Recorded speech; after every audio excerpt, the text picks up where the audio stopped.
Hello, everyone, and thank you for joining us today. We're going to get started in just a few minutes and give everyone a chance to log in.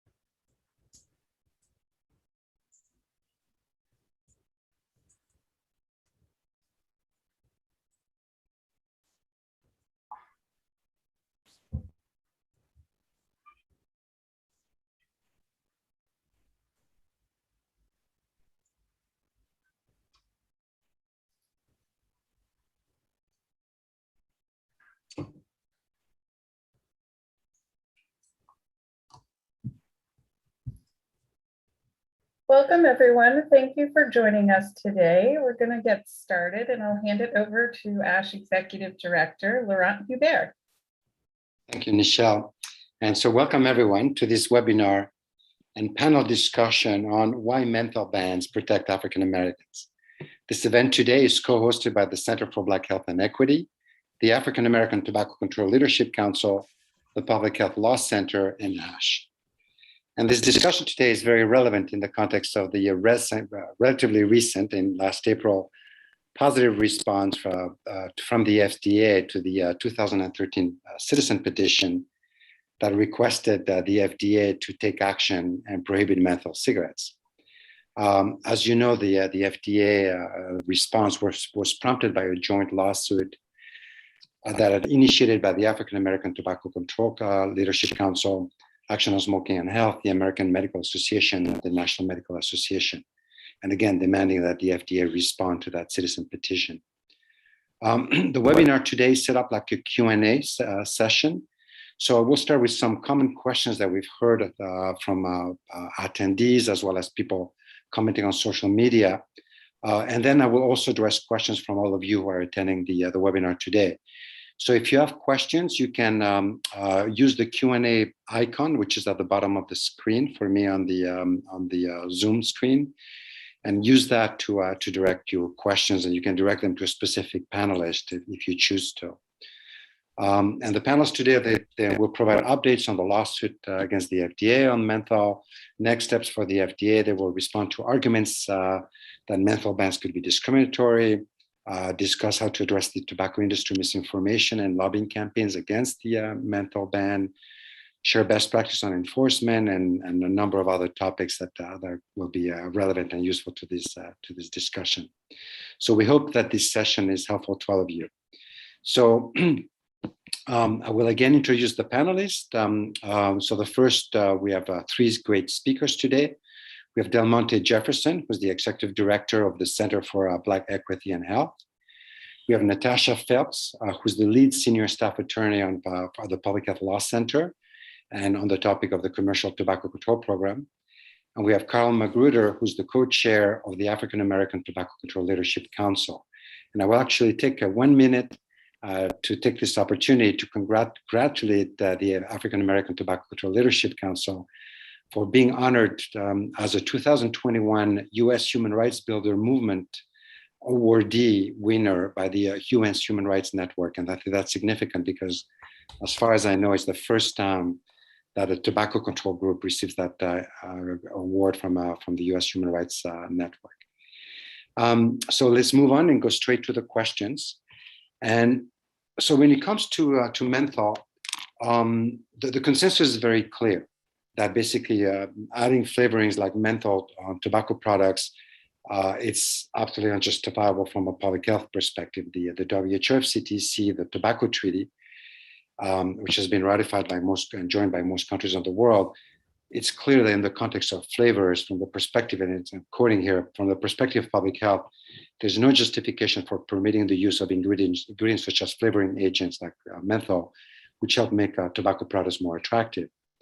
And many countries in the world have already protected them. Like I've banned menthol in order to protect the health of their citizens. Brazil, Canada, Ethiopia, Turkey, Moldova, the United Kingdom, the entire European Union, it's 27 countries have done it. So it's a very well-established norm to protect our health. So why is menthol such a still big thing in the US? Why does it disproportionately impact African Americans? And why has it taken so long for action to take place in the US on menthol?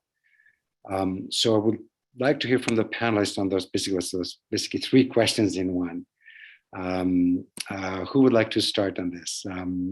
Carol, do you want to get started? And then Delmonte and Jefferson, and then Natasha. Carol, would you like to get started? Sure. I will start. And I just want to say it's an honor to be with you, my colleagues, that we are, we have been fighting this good fight together and we are making progress. And so it's wonderful to have 152 people on who want to listen to the next steps that we need to do. So as we see with this past year and a half of the pandemic and Corona and George Floyd, is that in our country today, there's still a racial overlay over every single facet of our lives. And you see this in health, which, facts should be facts, data should be data. When the European Union, when Canada, we're talking about taking off menthol, there was, they have Black people in Canada and they have Black people in Europe. And there was no talk about, our Black people in these populations need this menthol. So how does that even get to enter into the subject? And that's because of the racialized predatory targeting of the tobacco industry for decades and their deep tentacles in our government, in the FDA, in the White House, and that whenever the FDA did try to do the right thing, they were stopped, they were blunted from pure public health policy because of all of these racial issues that we're still dealing with. And so our position is that, yes, we have to deal with police reform in this country. We have to deal with officer-involved shootings of African Americans and brown people. But at the same time, we have to deal with the number one predator, the big wolf, and that is the tobacco industry. And I'll pass it on to my colleagues. Would you like to add to this? Yeah. As Carol said, this is an ongoing fight. So this has been happening. This has been happening since, the FDA excluded menthol from the Tobacco Control Act. We've been raising a fuss about this. But even before then, when the tobacco industry was trying to come into our communities like they did in Philadelphia with the Uptown cigarettes, we raised this thing then. We said, no, we don't want this product in our communities. Now, the industry, of course, as you know, they have been targeting our communities. They continue to target our communities. They think that we are easy prey for their tactics. And we're not easy prey. And we showed that back in Philadelphia back in the 1990s. But they've got a system. They've got a process of trying to market these products to our communities. It has been successful, even though we push back. The targeting and the marketing has been successful. And when I say that, because 85% of African Americans who smoke mentholated tobacco products. And so this was a success, this targeting that they've done. But we're pushing back. And as Carol said, the time has come for us to really take a stand, say, no, we don't want this. We're pushing back and we're going to try and finish that fight. Natasha. Yes, thank you. Thank you for having me. And I'm also honored to be on the panel with my esteemed colleagues that I look up to. So I'm joining a fight that's been going on for a long time. But hello, everyone. What I'll add to what's already been said is that some will say, and even our governments have said, that there's not enough evidence to move on menthol as opposed to other flavors. But there's overwhelming evidence that menthol, even more so than other flavors, is the most important flavor to regulate in tobacco products because of its addictive nature. Not only is it enticing to young people, because most people start smoking before the age of 21, and if they've never smoked before the age of 25, they're like absolutely probably not going to smoke. But the idea is that flavors pull people in general, flavors do. Menthol, though, in particular, with its cooling sensation and anesthetic component that actually numbs the airway and ends up with people holding in the air longer. It increases addiction. And there are just many components of menthol in particular that are problematic in the flavors discussion. And so there is not a lack of evidence whatsoever that menthol is a problematic, if not the most problematic flavor. And so the fact that the FDA and other state and local governments haven't acted on menthol, but have on other flavors, is not even aligned with the science and with the evidence. And so it is surprising, Laurent, that the United States has not caught up with other places around the world on menthol, because the evidence is there and it's been there for a very long time. It was there in 2009 when they passed the Tobacco Control Act and excluded menthol, and the evidence has only built since that time. And so I really just want to echo what Delmonte and Carol have said, which is the industry cannot be underestimated in its influence. And it's not always obvious. It's often through backdoor channels and through other speakers in the government and outside of the government, where we're not seeing where the hesitancy is coming from, but based on the pattern of excluding menthol for all this time, we can really understand that the tobacco industry is behind it, and their own documents reveal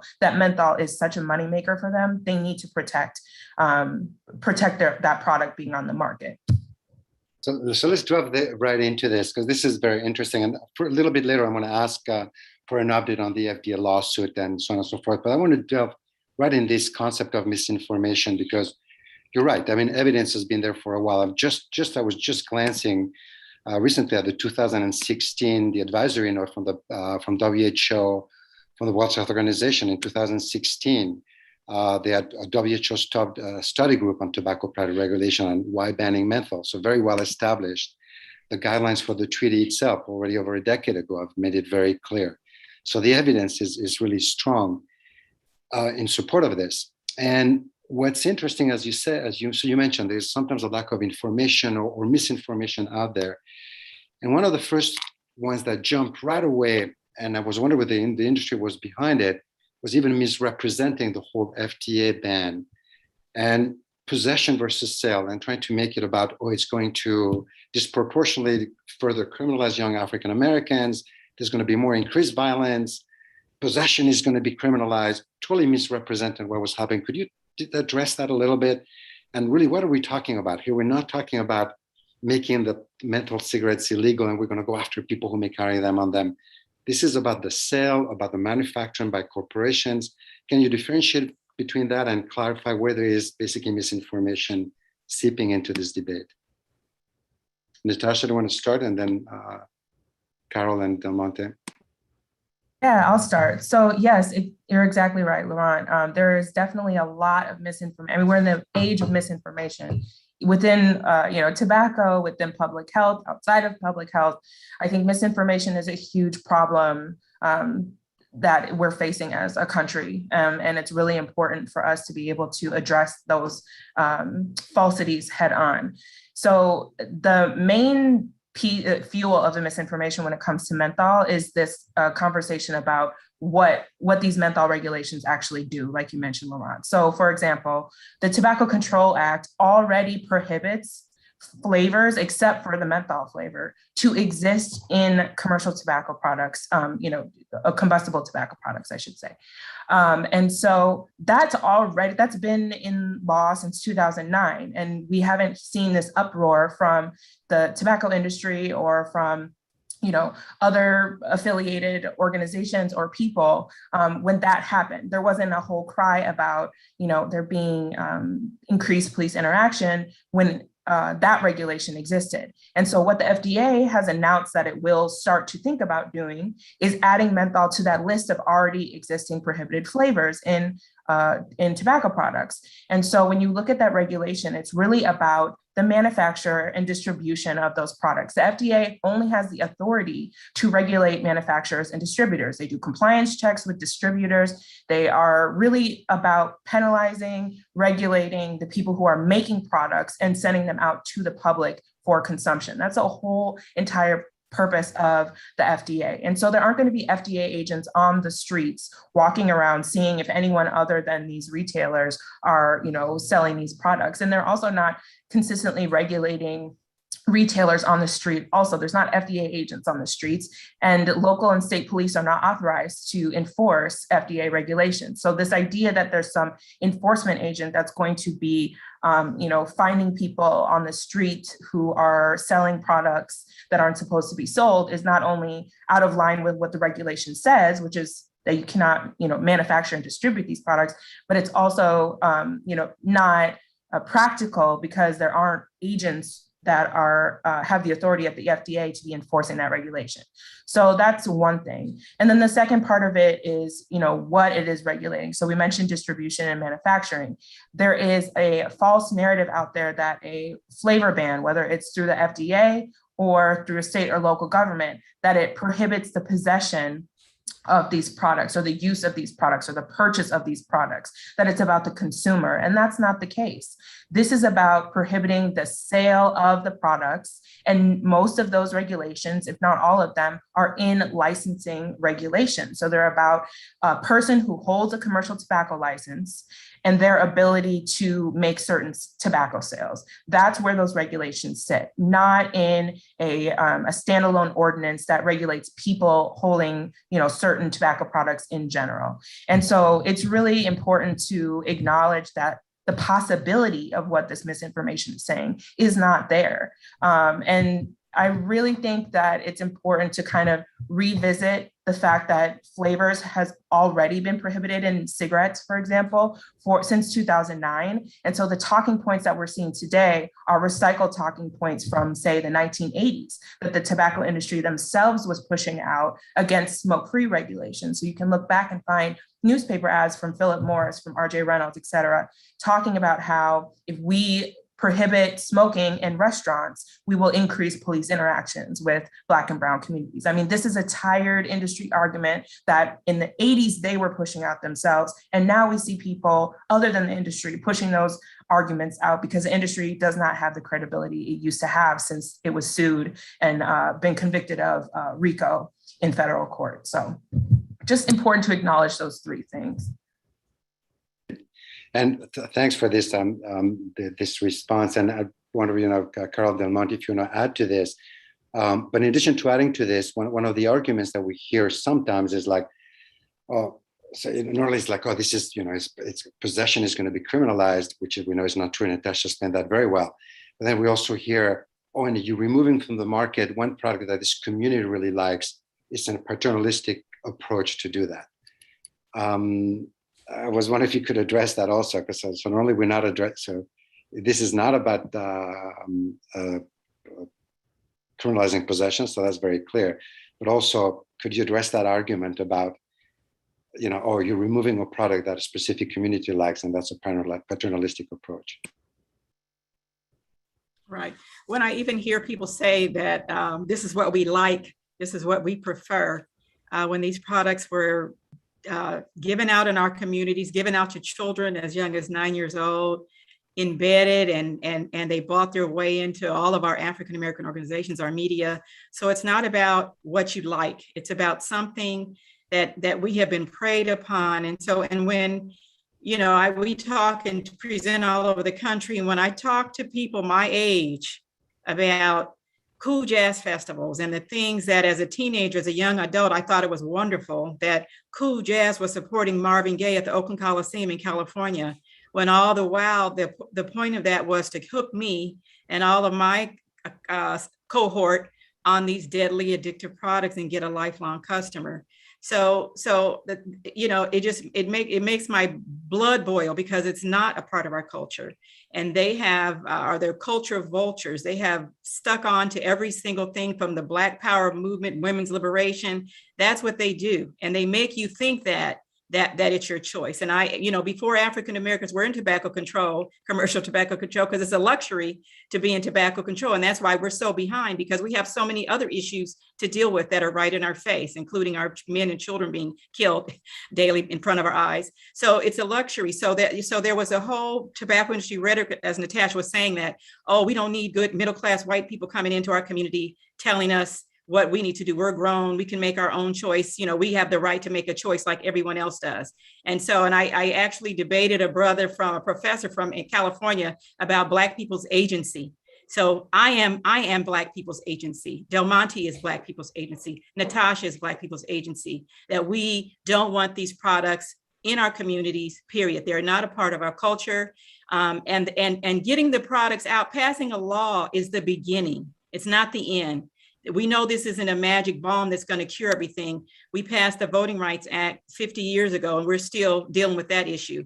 But this is a worthy fight, and we're in it till we get it done, until we have services for our people, till we have an endowment for the Center for Black Health and Equity that puts it on a par with the Campaign for Tobacco-Free Kids and the Truth Initiative. And we don't have to worry about trying to go out and beg 2 pennies to save our people. That's part of this conversation as well, is health reparations and what we need to do so that we can really have the agency and the representation on that national level that we need. Delmonte, yeah. Let me just share. I'm old enough to remember going to the cool jazz festivals. I'm old enough to remember wearing, because they gave them out free, the green and white shirts that they had and the green and white hats that they had. And we all thought it was because of the word cool that the festival was there, and that's where the name came from.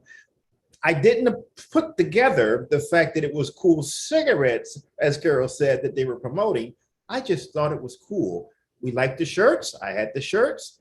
I had the hats. I was being preyed upon. So when you talk about personal choice, you know, I had a right to choose this. I also should have the right not to be preyed upon. I should have that right, just like I've got the right, you know, to smoke what I want. I've got a right for you not to force things down our throats. I've got a right to go to a grocery store and not see billboards all over the place advertising Newports. I have that right, but I don't get that, but I do have that right. So, you know, Natasha was talking earlier about misinformation and the misinformation that's out there. And we don't have to say this is what the industry did in the past. We can look right now, pick up any newspaper, turn to any channel, and we see misinformation all over the place. Misinformation, and it's out there because, you know, the evidence doesn't matter. The facts don't matter. The truth doesn't matter. The only thing that matters with misinformation is what do I have? What do I have to gain by putting out this false narrative? And the only person that has something to gain from the false narrative that's out there is the tobacco industry. You know, folks that are even spreading the false narrative, you know, they may get a few dollars, but at the end of the day, their communities are destroyed. Their communities are preyed upon. People are dying. You know, 45,000 people are dying each year. African Americans are dying each year from this. And so, you know, you're not getting enough to compensate for the lives that are lost. But this is what's happening with our communities with this misinformation that's been on menthol, that's on COVID, that's on whatever. You got to think who has something to gain from the misinformation, from the obscuring of facts and evidence and truth. You brought up a very interesting point, the fact of you should have the right to be protected from being harmed by the tobacco industry. And I do find it interesting that in the context of menthol, it's taken so long. And if you look at the specific community that's specifically harmed by that product, I do find that a little bit disturbing that it's taking so long to take action when there's a specific community, part of the American population that's disproportionately harmed by that product. And so one last question that I have on that topic, at least for now, then I want to go to the questions from the audience. But one of the things that has confused people with the general public is there's been a lot of prominent tobacco African-American leaders that have been in support of the menthol ban. The NAACP came in favor of the ban. But then we've had Al Sharpton and the ACLU making negative statements about that. That obviously creates confusion among the general population. Can you explain a little bit why that happened, given that I know there's a bit of a background, there's been industry influence there also. Could you give a bit of a background on this for the audience? Was the question clear? Well, the first thing, when you see anyone, yes, when you see people espousing the rhetoric of the tobacco industry, you need to see, are they receiving funding? And so both Al Sharpton and NAN, the National Action Network, and the ACLU have long histories of taking money from the tobacco industry. I have great regard for Reverend Al Sharpton. He was in the trenches all my life. And, you know, in these past 10 years, he's been socially accepted, but for most of my life, he was shunned. And so now he's in a position where he's receiving every single top leader of our country rolls through the NAN conferences and participates on his show. So I don't know why he still needs to take money from the #1 killer of Black people, whatever he says his reasons are. How you can take money from the #1 killer of Black people that has responsible for the death of 1 million Black people in these past 20 years. I don't know how you resolve that. And I don't know how the ACLU, another organization that I have given money to and have had respect for, how they can come out against tobacco taxes, saying they're regressive to poor Black people when we want poor Black people to stop smoking, and they are price sensitive. And that's the point. That's a wonderful thing, not a bad thing. And whether, so if the ACLU, if they want to get behind the rhetoric of that this is going to harm the Black community, then they need to be on that side of the fight. They need to be on the fight for the reform of our police departments in this country. I want to talk about a case that broke my heart when I saw it. This came out when George Floyd, this was actually 2 years old, Elijah McClain in Aurora, Colorado, who was just walking home, a boy on the spectrum. When I heard, and I have people on the spectrum in my family, when I heard his voice on the tapes, I knew he was a special child and that he was an innocent, and he was brutally murdered by the police and the paramedics in Aurora, Colorado. And yesterday, the grand jury handed down an indictment. So this is, you know, a Black man can be walking down the street in America, unfortunately, and for out of the blue, fall into a circumstance where he could be murdered. That happens, and we've seen it more and more. So the notion of the industry, you know, we used to tell our boys, you know, if the police stop you, be respectful, put your hand on the steering wheel, say yes, sir. And that's not the problem. And so, and this is not the problem in terms of the ACLU and Al Sharpton accepting money, saying, oh, let's just leave this alone because it's going to incur the wrath of the police and we'll just have more interactions, when we have to deal with that head on and we have to root that out. And we can't stop until we root it out. And that is happening slowly. We had more video coming out in Louisiana a couple of years ago. So I have faith that we are going to root it out, and that not only the officers who actually do the crime, but all the people standing around them who enable them, the paramedics who enable them, all those people will also be held accountable for their actions. But the tobacco industry needs to be held accountable for their actions first, or in tandem. Yeah. Delmonte or Natasha, did you want to add anything? Well, yeah, let me just add something, because Laurent, you had talked about earlier, you know, before you got into this discussion, why it's taken so long. You know, how has this gone on for so long? You know, because I had a similar question, and I'm sure many of us do. You know, we had slavery in this country here for 244 years. Then we had another 100+ years of Jim Crowism and segregation. And even now, as we're talking about the racial inequities and police brutalities. And so how, you know, yeah, menthol is bad, but how has that lasted for so long in this country? And I'm just saying that they're related, you know, they're related. These are social inequities, these are social justice issues that we're dealing with. And it takes a very, very, very long time to overcome that, especially in these United States that we're in. It takes a long time to overcome that. And when you look at even the slavery institution and how mean and cruel it was, and you look at Jim Crow and segregation, there was always someone that they could buy off and pay off in our communities to maintain that system. Even in Africa, as they were getting slaves and hunting for slaves, there were chiefs that they could pay off and get slaves, get folks that they had captured through other tribal wars. They would pay off the chiefs, and then they would become, those people that they had captured would become slaves. And so having folks, that we can actually pay, that they can pay off to speak their rhetoric, to maintain this system quo, isn't a hard thing for the industry to do. All they have to do is offer up enough money, and then these folks can become their pawns and say what it is they need to say. They don't realize that they're pawns. They actually might think that they're doing good, but nonetheless, they're pawns in the industry's game. Yeah, and I will just add, the tobacco industry has always exploited, appropriated, and thrived in a white supremacist society where Black people are marginalized, Black people are oppressed. They have always thrived, whether it's during slavery with the actual tobacco plantations to now, where the political power and access to the political process is limited given a number of different things, including economic inequality. If you're too tired from all the hours that you're working, because you have to work a lot to put food on the table, you're not going to show up to a city council meeting where they're talking about, something that's really impactful of Black health, for example. So the industry has always really exploited the fact that people are willing to use Black health as a bargaining chip. And, that's been true for a very long time. And so the industry thrives in this environment.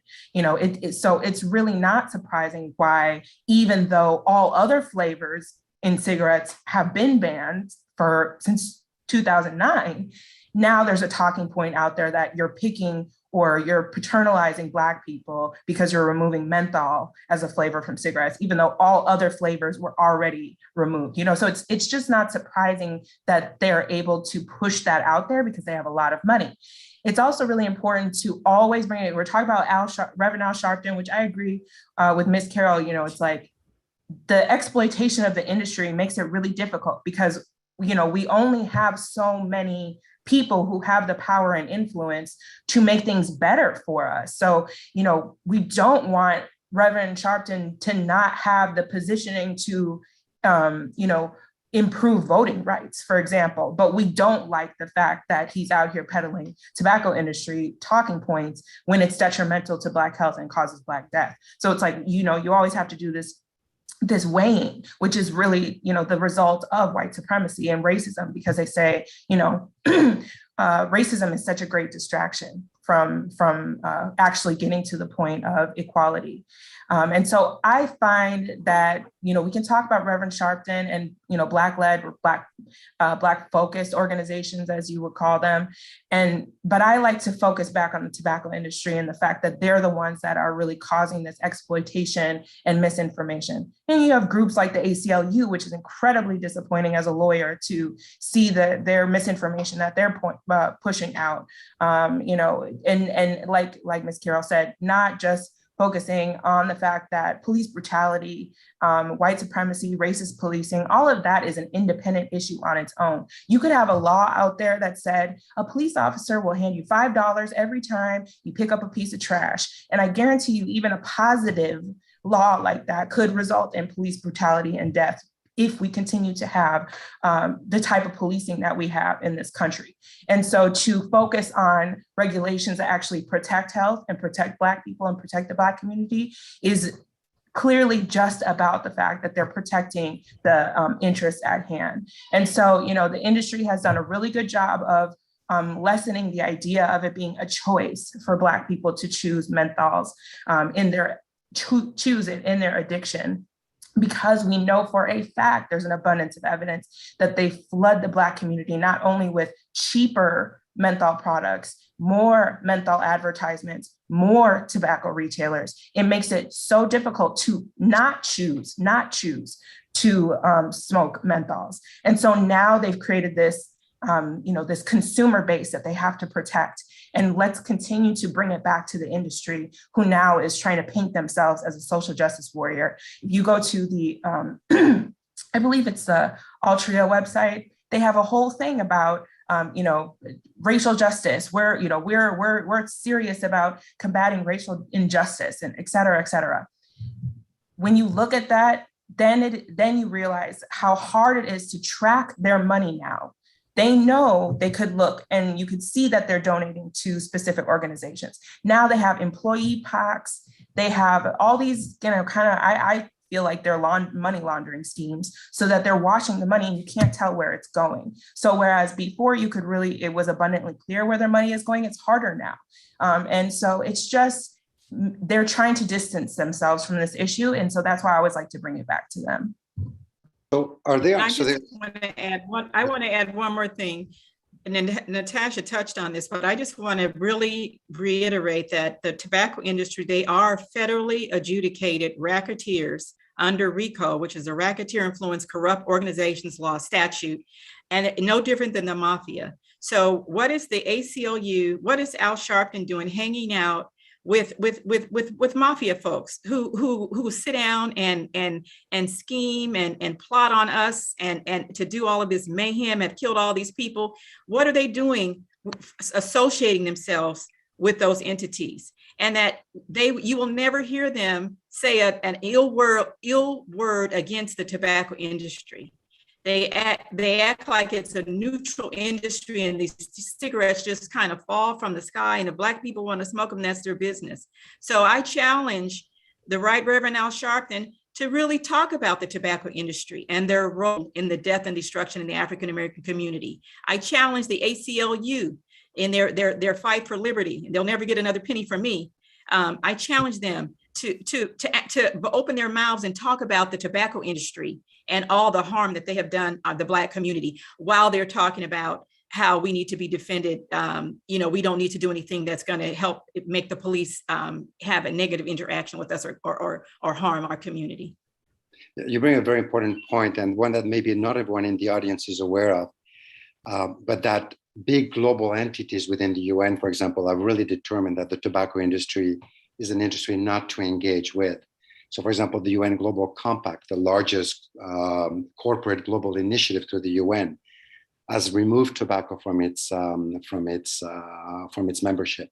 So it's one industry because of the nature of the product they produce and sell. It basically enters into conflict with a number of human rights objectives, including the right to health. So, but I was wondering, so what do you think are the opportunities then coming up? And there's a question, I'd like to tie it to a question that's come up twice in different ways. Came from Amos Hausner, years ago. He said, I filed in Israel a class action on behalf of sick and infected people who smoked, with menthol as a central component of the lawsuit. I wonder why in the United States of America, the homeland of class actions, the branch of class action on menthol has not developed. And people have to wait for the FDA to act while jurisdiction is limited, let alone the political aspect. And a similar question came from Darrell Figgin, also as with a landmark lawsuit against big tobacco. Has there been, or can we launch civil action suit against the tobacco industry and the U.S. government, specifically around the negative impacts that it's had on the Black community?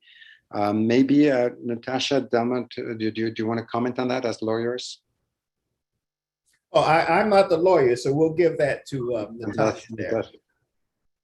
Yeah, so I think that's a great question, first of all, and it's not a possibility. First of all, I just want to note that is not a possibility.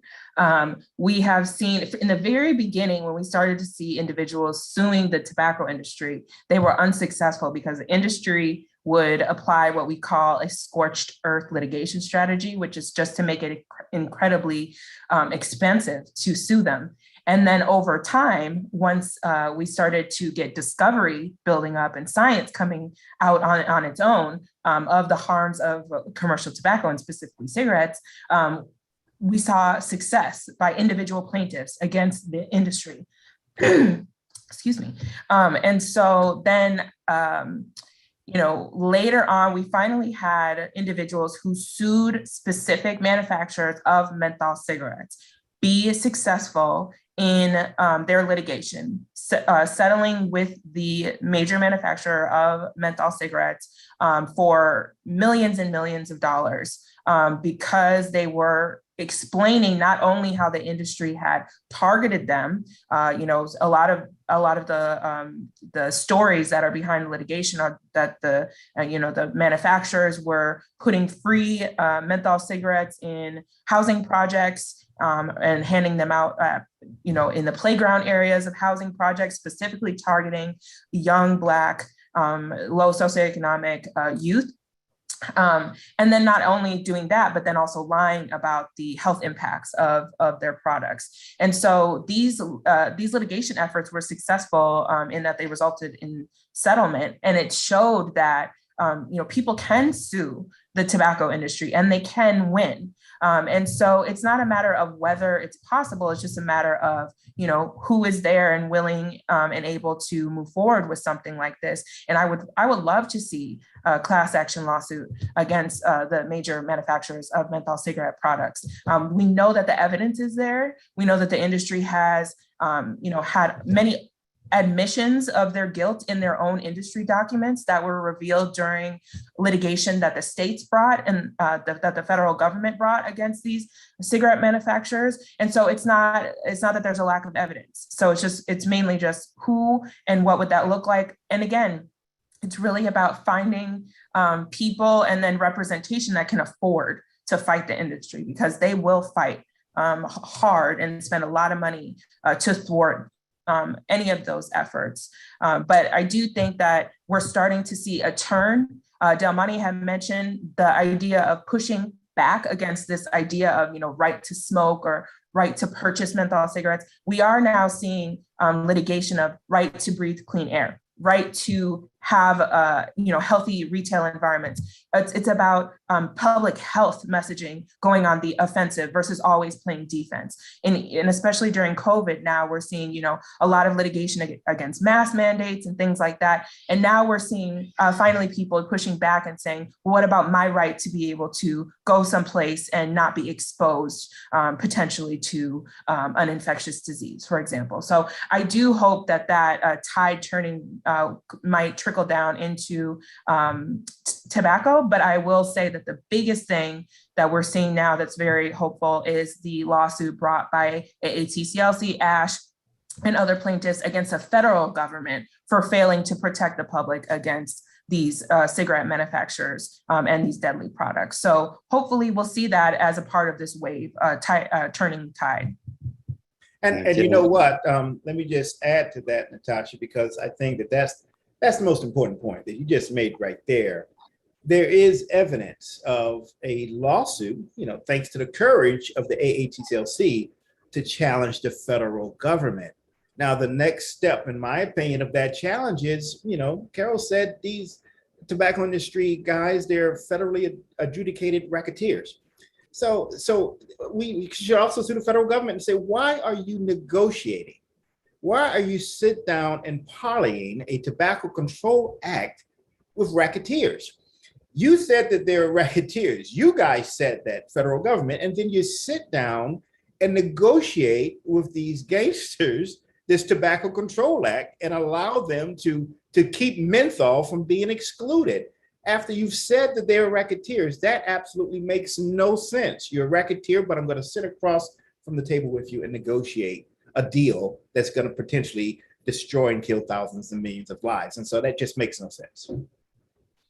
I'll go to the next question. And the industry, they have a non-voting seat with the FDA as part of the Tobacco Control Act as industry. So they're there at the table. They don't have a vote, but they're there at the table to thwart everything that's coming through and to get the information before we get it.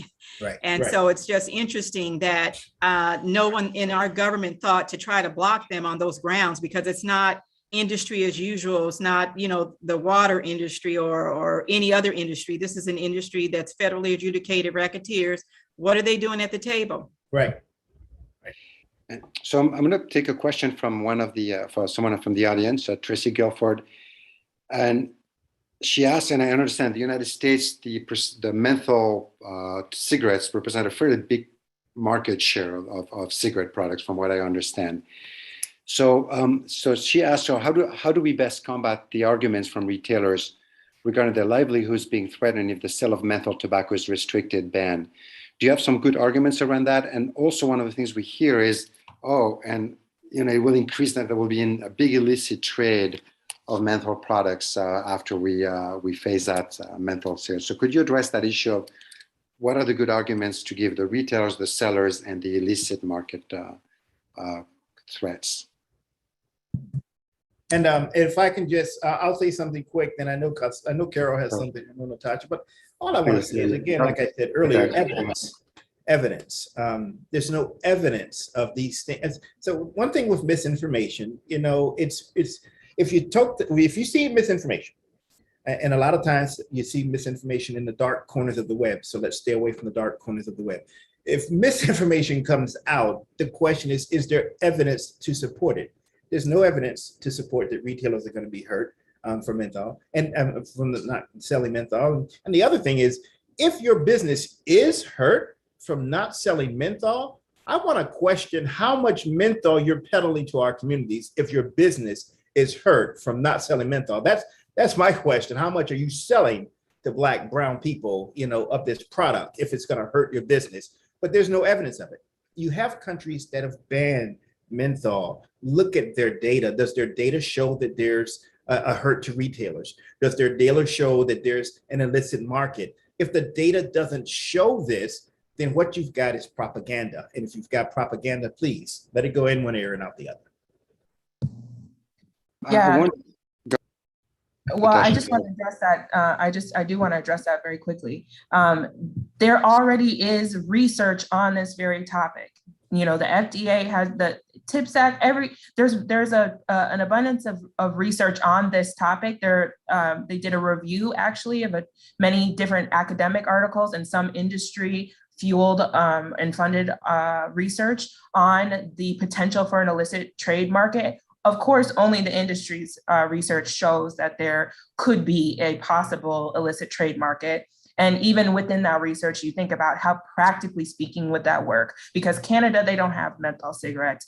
So what are we talking about? We're talking, and this is not like, okay, well, if it's not in this state, I'll get it from another state, even though that research is weak as well. But we're talking about creation of a massive new illicit trade market, assuming criminality of African Americans. And there are just many things that are just being thrown out there, like Delmonte said, which is the nature of misinformation. You can say that,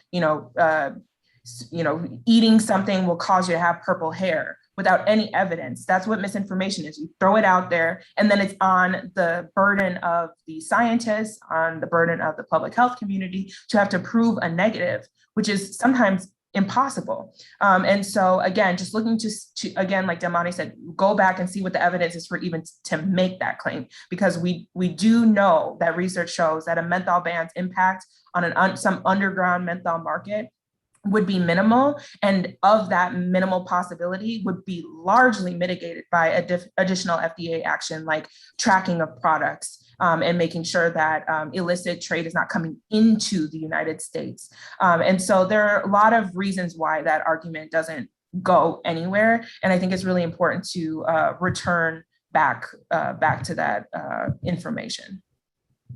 And there's a good amount of body of evidence. And I just want to add that we cannot continue to sell products that kill half the people that use it, period. We cannot continue to sell products that kill half the people that use it.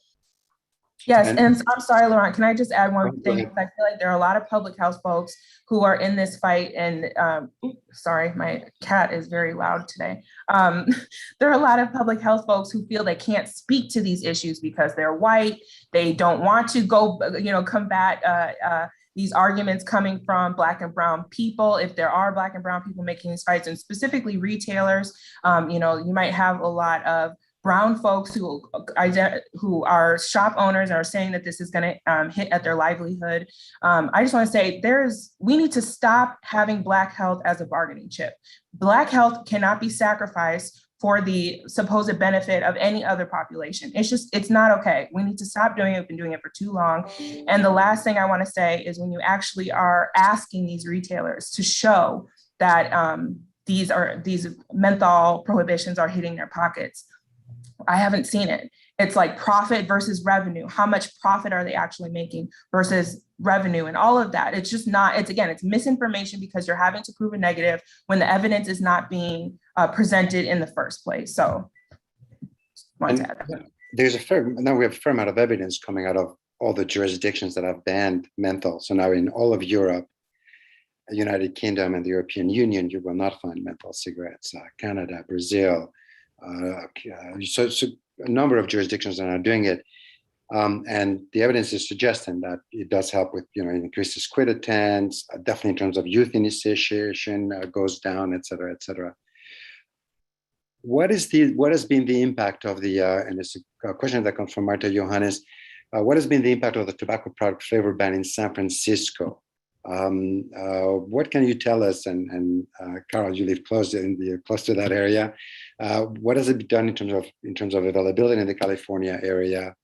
Has it worked? Have there been any what are the pros and cons that you can tell based on with already obviously the con of the big tobacco industry trying to block it, which suggests that because it impacts their bottom line. Right. But I don't have the specific. Yes, I am from San Francisco, and the neighborhood where our ordinance came from is the neighborhood where I grew up. So that's Baby Hunters Point. It is the hood, and Malia Cohen was a sitting county supervisor who brought that legislation and fought for it, and specifically talked about the targeting of African Americans. And even though the population of African Americans in San Francisco is really, really down, including all my family, there are only 2 out of a whole generation of 12 first cousins who are still San Francisco residents. So that's the angle of, or the focus of the initial legislation. My colleague, Bob Gordon, who's the coalition leader in San Francisco, personally went around and talked to many of the shop owners about the new law that was coming, and the industry had a referendum. They fought us, spent $11 million in loss. So those products are off the shelves and it's working. Because of COVID and everything that's happened, I don't know the impact of what that had on small stores. But before COVID, there weren't stores that went out of business, even though they actually lied to other city councils in California about the impact on San Francisco. And this is the thing, when a law is new, we need to give it a chance. You can't just jump in a year later, 2 years later and say, well, is it working or not? Because we've had 25, 40 years of the targeting. So you're not going to reverse that in an ordinance in 1 year or 2 years, but it is working. We came back the next year and got e-cigarettes out of San Francisco before everything happened with PAVE. I'm so proud of San Francisco and the fight that we have, that all people deserve to be healthy. All people deserve an equal chance for health and for happiness and prosperity. And as a teenager in San Francisco, I bused myself out to a better high school. So I went past all the liquor stores in my neighborhood in Baby Hunters Point, and then Western Addition to Fillmore, out to the avenues where you couldn't even find a store like the stores that were on every corner where I grew up. And so that's the vector, that's the disease vector that we're talking about when we talk about community norm changes of getting these products out, so that it's not, you eat the fish in the pond where you live. So those fish won't be there anymore. And that is the point of this, is to change the community norms. Thank you. So I'm conscious of time. We have about 7 minutes left. So what I would like now for the 3 of you, each in turn, maybe talk about next steps. And maybe in that context, maybe Carol, maybe you can give a few words about where the lawsuit is going. What are the next steps? How do we then make sure that the FDA ban, that goes through and African Americans and everyone is protected against those menthol products? And how do we address loopholes? For example, so I was informed, and I know in Europe, for example, loopholes, the tobacco industry has tried to use either capsules that you put in the filter, different ways of trying to add flavor. And something that was brought up to me recently is TAT. So I don't know if you can see it. It's a new product beyond nicotine and is menthol, sold in the United States, and seemed to be laced either with CBD oil or THC. I'm not even sure. I've just heard about this product for the first time a few days ago. But how do we address loopholes, which are clearly also going to be very much marketed about the tobacco industry? And we know in many cases the tobacco industry is working through the delivery of other products and of other substances outside of nicotine through the lungs and with flavors. And I know they're very interested in the cannabis products also. So anyway, how do you see the next this fight moving forward? Where are we at with the FDA lawsuits? What are the key action points and the call to action to our audience today? The first call to action, the first key point is that we keep working. We keep working. This is not done. Tobacco control is a local fight. So we need every city, every county, every state to keep working while the FDA is going to do whatever it's going to do. We have not won anything. Our lawsuit is an administrative lawsuit with ASH and with the American Medical Association and the National Medical Association.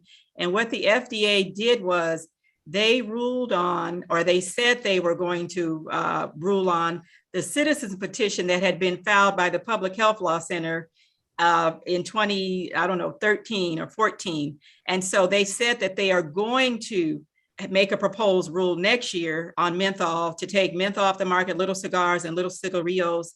So we're still before the court.